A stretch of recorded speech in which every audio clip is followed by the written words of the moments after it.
I am Akufo-Addo. Many thanks for joining us from wherever you are. Now, President Akufo-Addo has been advancing Ghana's strategies in dealing with corruption at the ongoing African Union Summit in Mauritania. The Continental Bloc will later today vote to agree on proposed reforms to deal with the canker. Joy News is learning President Akufo-Addo took his colleague leaders through Ghana's plans, including the establishment of the Office of a Special Prosecutor and strengthening of anti-corruption agencies in dealing with the canker. Foreign Affairs Minister Shirley Ayoko tells the media the heads of state are united in their stance against the canker. President Akufo-Addo also met with the Mauritanian president on the sidelines of the AU summit, and concerns about resident permits and business transactions between Ghanaians resident in Mauritania and their counterparts came up for discussion. Foreign Minister Shirley Ayoko says the issues are being addressed. It was a very interesting meeting because it's the first time since I believe during the time of President Rawlings that the president has visited the Ghanaian community. They put across their concerns, and most of them were to do with getting resident permits, the kind of treatment sometimes that is meted out to them in terms of harassment, where some of them are just yanked from where they are picked from and sent to the border, run across the border, so on and so forth. So the president assured them that he would meet with the president of Mauritania and put across the concerns, which he did.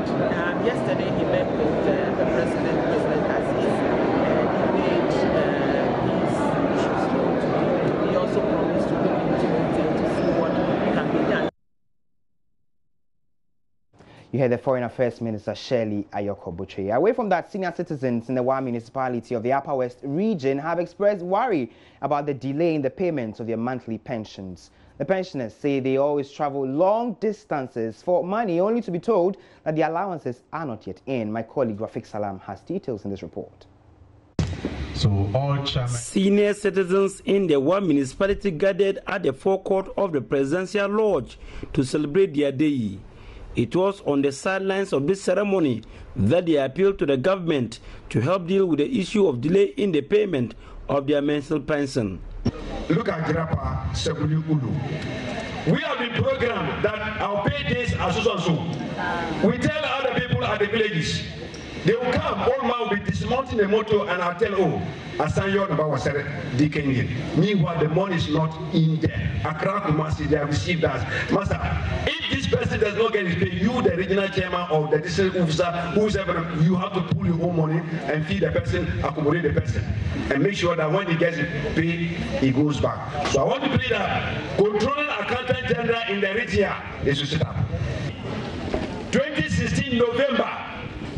It's not me alone. Cap 30, we have not received 2016 that monthly as allowance. We have not got it. They asked us to prepare papers, vouchers, go to bank for. Several attempts.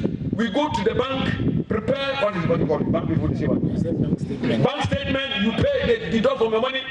They also spoke of reckless riding of motorbikes and tricycles in the Wa market and the realignment of programs at the University for Development Studies.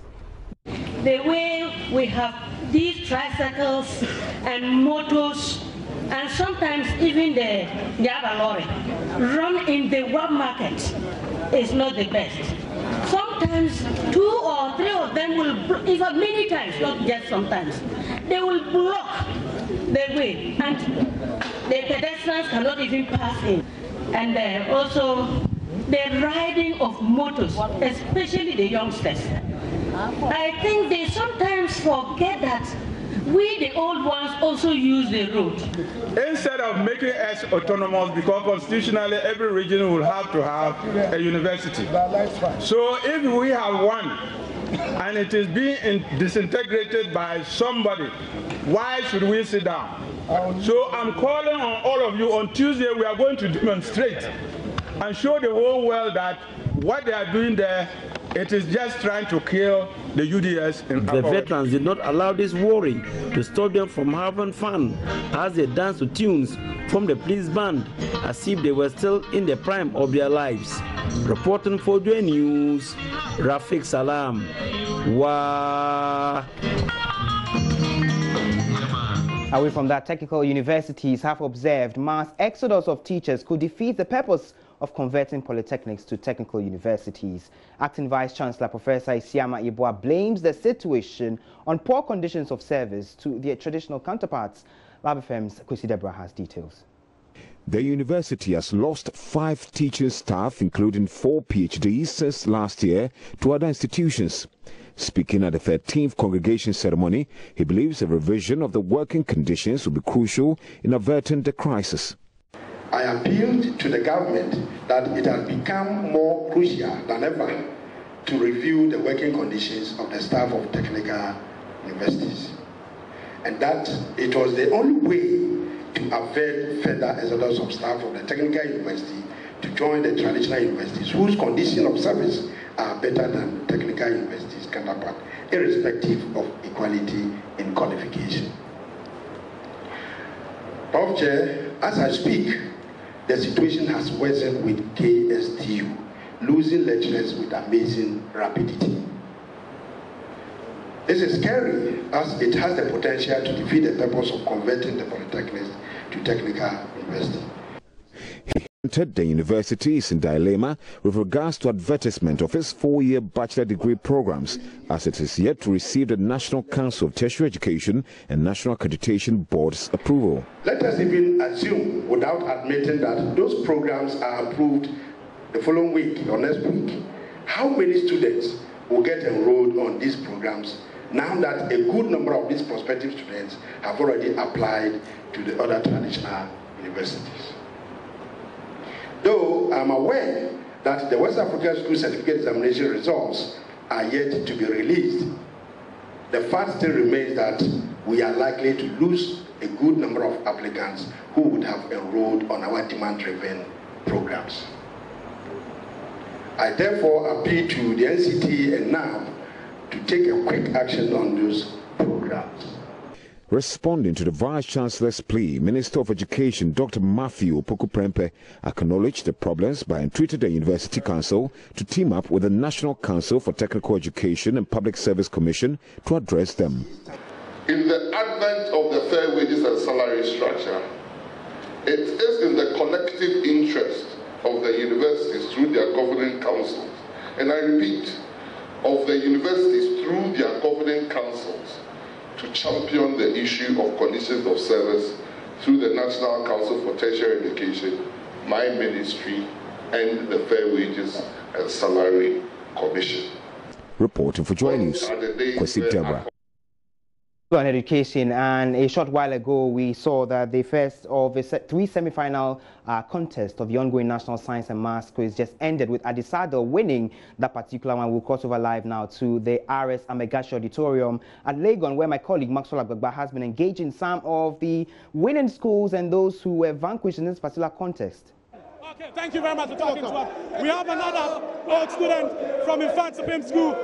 Now, you are confident that you're going to win this contest. You've lost. How are you feeling right now?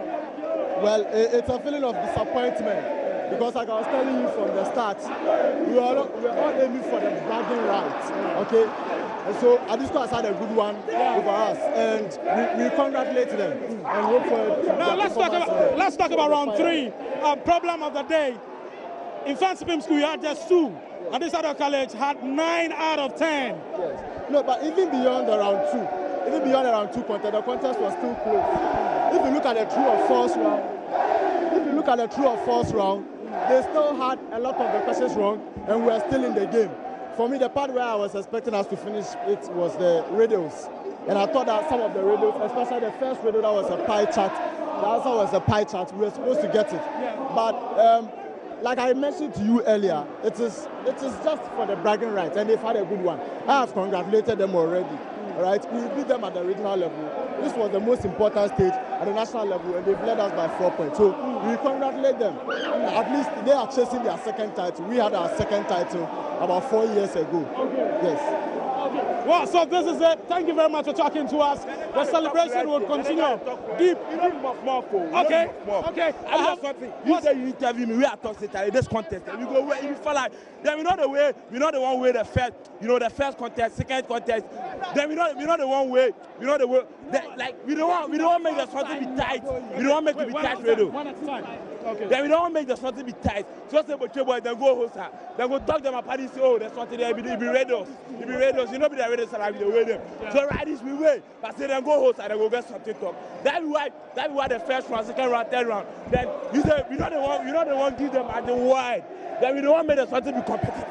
You can run your mouth. But they're not say any competition at this school they inside.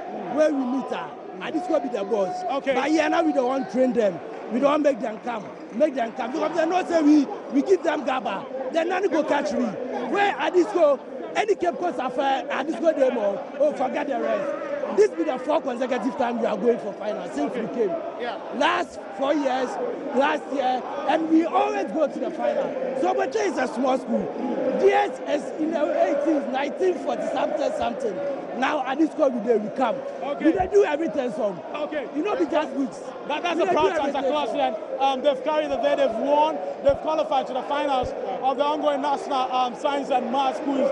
The celebration would continue. The charging, as they call it, would continue here at the University of Ghana Business School. And they have every right to do that. Last year they were in the finals. In fact, they came third. Prempeh College, they won the competition. St. Thomas Aquinas was second, and they came third. This time around, they are determined to move to the finals. They're already in the finals, but they're hoping to win it. Now, one gentleman who predicted that Akufo-Addo College was going to win the contest is here with me.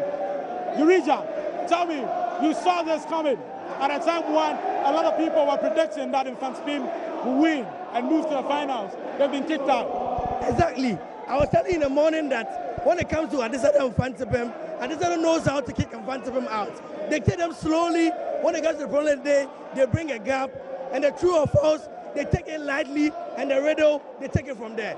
So that's why in the morning I was telling you, when it comes to Ansabel and Owusu Apia, I'll go in for Sasu, because Sasu is accurate and precise. And we saw that today. And Sasu did the job. It was a good job from the boys. Okay. And once again, the Santa Clausians are in the finals. But we hope they'll win, because Prempeh College will meet them again, and it will be the same old story that has been happening in the past, 2015, 2017, and this time. So let's hope for the best. Okay, so this is it. You predicted, you had it right, and this time round, I mean, but a lot of, I don't know, what do you think went wrong for the Infant Spim school boys? Actually, Infant Spim happened to beat Akufo-Addo in the original finals, and it was this same class. It was Ghana National, Infant Spim, and Akufo-Addo College. And Akufo-Addo lost to Infant Spim by 2 points. But normally, the Nationals is the trophy, not the regional level. So I thought it was one way or the other complacency on the part of Infant Spim, knowing that once we've beaten them, we will always beat them.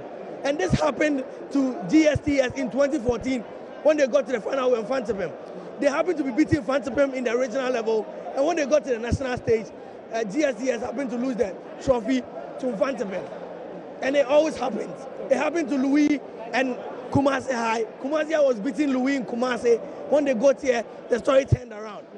So it always happens. It's a game. Okay, it's a game, says Urija Intiamo Mensah. He represented Bayinkum Senior High School in the year 2015. He represented them here during the particular contest. Since then, he's been coming here and he's been helping some of the schools, I mean, in terms of training and all of that. He predicted that Akufo-Addo College would go through the finals, and now, indeed, they've made it. They are in the finals of the National Science and Math Schools. We're waiting for the next contest to begin. Many thanks to you, my colleague Maxwell Agbagba. And in a couple of minutes, the second semi-final contest involving Keta Senior High Technical School, Mauli, and then St. Peter's will be coming up shortly. And they will also be fighting for a place to join Akufo-Addo College in the final. Well, away from that, the CPP has been holding a press conference this morning to raise some issues on the country's economic freedom as it marks 58 years of Republican status. According to the national chairman, Edmond Dele, Ghana cannot boast of economic freedom if 240,000 youth enter the labor market each year to chase 5,000 jobs. Has been out of power. We have an economy which favors only those who are well-to-do. Those on the ground are suffering. And I don't need anybody to tell me. You go around yourself and see what is happening. And even there is this zim you are talking. There is now this philosophy of economism. Economism, that means that the world is going to be ruled by only the rich. As for the poor people, I just came from Geneva, and the topic is clear. That unless something is done about our governance, including Ghana, we keep on more and more supporting those who rather have and forget about those who have not. And that is why we are having this confusion. We are talking about terrorists. The terrorists, it comes to the economic god that we are worshipping. That is meaningless now if you don't have money. It's meaningless now if you don't have big houses. But watch. And I've been telling my friends, those of us who don't want to look at the ordinary people and support them, we are rather the prisoners. Have you noticed that if you go to the rich areas, you have all wire? Is it the type of country you want to live in? How can we, instead of getting a rail or buses to help the poor, we are bringing in cars, big cars, to save only those who can.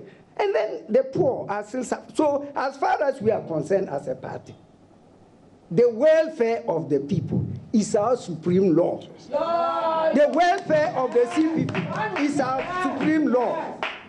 And again, that is why we say that in the Convention People's Party, we have nothing like tribe. We have nothing like race. We have nothing like man or woman. We are all knitted together. It is the only party which there is no discrimination in any factor. Yeah. We believe in creating and sharing, but our other friends believe in what? Acquiring and keeping, and keep more. And whatever is there, trickles, what they call the trickling of the rich on the floor so that the poor will pick up. So I am not ashamed to say that we remain as a party, resolutely as a party, for the people, the ordinary people. Our constitution is clear. We hate elitism. We hate this idea of separatism. We hate tribalism, which you know. It is increasing on a daily basis. Don't you see that the other parties, they have their well banks? The Volta region is the well bank for the NDC. Ashanti is the well bank for the NPP. CPP's well bank is Ghana. Of the 2016 elections of the party, Kwabena Bomfair Jr. has also been commenting about the removal of the EC chairperson from office. The issue surrounding the purported removal of the chair of the EC and her two deputies is a matter that its origin and where we are today touch on fundamental issues of the Constitution. We are still studying the reports that have been put out there in the media. Mind you, the committee's work, which was forwarded to the president, and per the Constitution, the president had no right to vary whatever was in that committee's report, was held in camera, which means that constitutionally or legally speaking, the proceedings before that committee or the record of proceedings of the committee's work is not a public document. And so commenting on it will require carefulness or some caution. We have got snippets of information. We want to be armed with the full aspects of the entire matter and study it with our constitutional and legal committee who are experts in matters of law and then appropriately respond on that matter. We will not be rash into commenting on that matter. There are preceding matters or precedents to the whole matter which were political. We will not isolate the matter from the preceding or the antecedents, as Deckham would say, the social facts. We will put all of them in a holistic manner and come out as a Convention People's Party that seeks the forward march of this country. Nonetheless, this particular matter so far raises fundamental issues about the Constitution 1992, which we have fundamental issues with. And we will again come back on that one and let Ghanaians know that the forward march of this country cannot be guaranteed if we do nothing about the Constitution 1992. At least in the record of our country, 4 Republican presidents, with the exception of Mr. Rawlings, all the presidents we have had have on one occasion or the other had cause to lament over the inconsistencies, contradictions, and indiscretion of the Constitution 1992. Yes. For the mere fact that we still have the indemnity clauses even in there, yes, it's enough cause to worry. We are worried that President Akufo-Addo, notwithstanding the promise to overhaul the Constitution as we speak, has not made any public, as far as we are concerned, any public pronouncement or any public step towards the attempt at overhauling this Constitution. And it's a cause for worry. So we will look at all these things in respect of the EC matter and respond appropriately. Kwabena Bonfe is the 2016 elections director of the CPP there. Now, the Forestry Commission is asking corporates and other identifiable groups, especially those in pension business, to invest heavily in afforestation projects. Chief Executive of the company, Kojo Uswefrie, says the Commission will release land to corporate and other identifiable bodies who show interest in afforestation projects with introduction of economically viable foreign tree species. The initiative, he says, is aimed at reclaiming Ghana's depleted vegetative cover and also bring economic returns to potential investors. Ohim Interior has more. The Forestry Commission is promising potential investors of litigation-free land for medium and large-scale tree plantations. Introduction of foreign tree species like Melena, eucalyptus and acacia species to complement the popular teak is considered a big boost. It comes as Ghana's forest cover is depleted from 8.2 million in 1980 to 1.6 million hectares in 2018. Mr. Uswefrie says such partnership provide opportunity for mutual benefits for both government and the private sector. An average teak plantation, for instance, takes between 10 and 20 years to be ready for harvest. A 256-hectare teak plantation can fetch at least $20 million in 10 years. Mr. Uswefrie warns corporate Ghana, especially the Ghana National Association of Teachers, NAT, and private sector in general to explore the huge potential. What the private sector can do is that, first of all, if they are interested in the afforestation program, we have the land that is free from encumbrances. So we can give them some of the large hectares of land that they need in order to cultivate. Indeed, there's no point just planting or cultivating just 5 acres or 10 acres or 20 acres. You need large tracts of land in order to get the maximum benefit that you need to drive. And so we want the private sector to inject some of the capital that they have into the afforestation programs. But beyond that, the pensions, we collect a lot of pension money from workers. And when you start work at, say, 21, you start putting in some money towards your retirement benefit. All these monies, there are people who are next 20 years or 30 years or 40 years to retire. Some are 50 years. So if some of the monies are invested in the afforestation, I think that the pension authorities would even stand to benefit more than the investment that they put elsewhere. Which is why workers are not benefiting immensely from their contribution. Mr. Uswefrie made the appeal when he led officials of the Forestry Commission and its board members to inspect a 6,000-hectare plantation by Maro Forestry Company at Kumawu and Agogo. The company, which employs over 700 locals, specializes in growing tree species for plywood, transmission poles, and biomass charcoal. Meanwhile, Deputy Chief Executive John Aluti is hopeful the Commission will attract the needed investment for its activities. One of our key goals is to be able to attract investment into areas like the zoo and some of the parks that we have. We also want to attract investment into the development of plantations. These are areas that we are going to enter into public-private partnerships, and then we will be putting before the board some of these documents for approval. And then it will be best if the board has a first-hand idea and information about what is happening on the... From Kumasi, for Joy News, Ohimentewia reporting. Now back here in Accra, the Ghana Education Service has suspended deductions from salaries of teachers following agitations by the teachers against the move. The deduction, the service or education service had begun implementing a life insurance policy for all teachers, which saw the deduction of 10 cedis from their June salaries. But the Greater Accra Region chapter of the Association of Teachers kicked against the move, describing it as illegal and needless. At a press conference Friday, the association chair, Ransford Lawley, urged the Controller and Accountant General's Department to halt the deductions.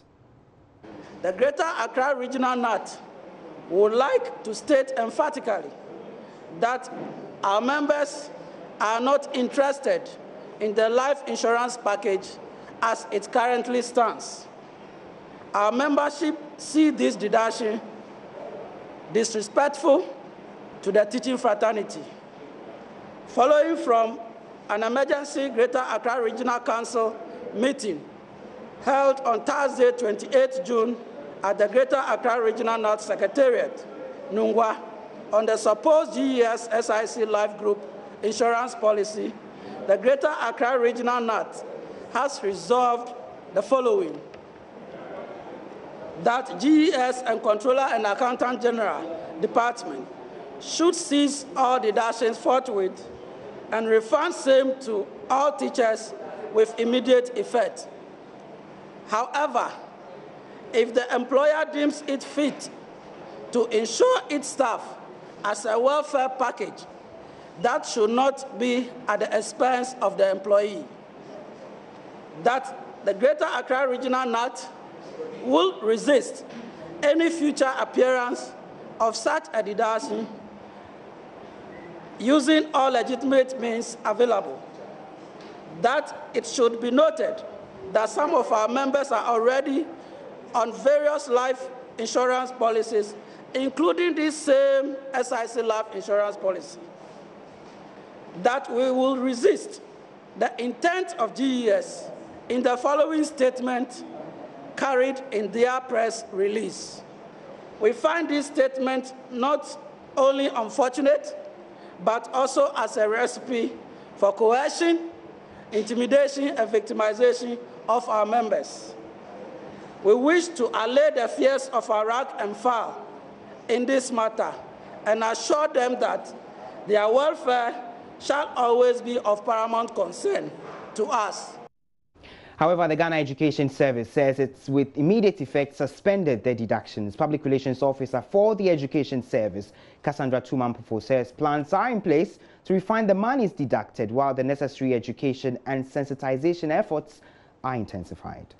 We asked them because it was basically the welfare of teachers. We wanted the leadership of the union to do the education and the sensitization so that they would really understand what exactly was about to come on. Until when we thought everything was settled and the deduction could take place and it was done, that was when we heard the agitations and all of that and realized that really education and the sensitization that we as the leadership to do, it really did not go down well with most of the teachers, especially at the grassroots. And that is why we have asked controllers to halt the document. This will not go on until we have realized that the education has gone down well with them. And even after that, should the teacher decide to opt out, we cannot force. We would just stop the deduction, refund your money, and your money will not, be deducted again.